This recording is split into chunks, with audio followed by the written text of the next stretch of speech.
I see this call coming in from my doctor's office, and so, of course, I pick it up. And the caller tells me that my doctor, Dr. Garver, has openings to meet earlier, as soon as today. Now, my appointment to review my blood test results isn't for almost 2 weeks, so there are alarm bells going off in my head. Like, is this really just a we got your results back earlier call, or is there something else going on in my results that has the doctor spooked?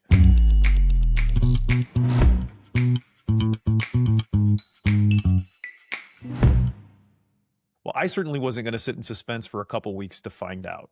So I tell them I will jump on a Zoom call with the doc that afternoon. And a few hours later, I'm on a Zoom call with Dr. Garver. Now he's pulling up my results and starting to scroll through them with me. Most of the numbers look pretty good, most of them better than last year. But then I see it.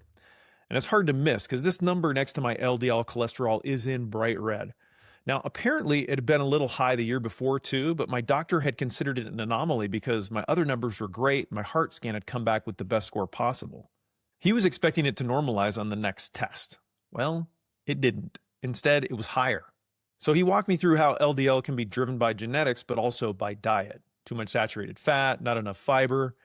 Now, I'd tracked calories before. I'd tracked my protein. I thought I was making pretty good choices and paying attention to the right things. But that LDL cholesterol number was one I didn't even know I was supposed to be looking at. And it apparently had been moving in the wrong direction the whole time. So I started tracking it. And honestly, what I've learned has surprised me, and not in a good way. 2 egg white egg bites from Starbucks, only 170 calories, but 5 grams of saturated fat. A cup of the healthy coconut oil popcorn my wife Jill buys, another 5 grams on just 120 calories. An Impossible Burger with a slice of cheese, 13 grams. And my guilty pleasure, which is a bowl of ice cream, anywhere from 9 to 15 grams depending on the flavor.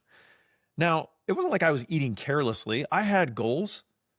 I did track things from time to time to make sure I was dialing in what I was regularly eating. I just didn't know that there was this other number, this important driver that matters a lot to my long-term health that I should be tracking. And because I couldn't see it, I couldn't manage it. Now, you may be wondering why I'm telling you a story about cholesterol counts when I'm the guy who always talks about small business ownership. So let me explain. I talk to a lot of people who want to own a business. Often they've been thinking about it for years and they keep telling themselves they'll do it someday. Only someday seems to perpetually be in the future. And I think for a lot of them, it's the same problem I just uncovered with my health. They're focused on an outcome, but they aren't aware of or even tracking the drivers of that outcome, these actions or behaviors that actually would lead to getting what they want. Now, I was at a conference a couple years ago and I started talking to this guy while we were waiting in line for drinks. Now, he had decided he wanted to buy a business and he figured out the thing he needed most was to get comfortable reading financial statements. So this guy set a target. He was going to read one financial statement a day for 120 straight days. He actually pulled up on his phone this spreadsheet and showed it to me. He had a row for every single business with ratings of their financials, notes on what he learned, and the questions each one raised for him. He told me he ended up making offers on 3 of the businesses on that spreadsheet and that he'd recently closed on one of them. What I love about his story is that he took this vague idea of wanting to own a business and he turned it into an action, this driver that he believed would help him get the ownership outcome he wanted. And then he just started tracking it. And it forced him to look at a lot of deals, which gave him the confidence to know when he'd found one that really worked for him. So here's the question I'd leave you with. If business ownership is something you're genuinely serious about, what's the one thing you could do consistently that would actually move you toward it? Not a big leap, just an action you could take daily or weekly to make progress.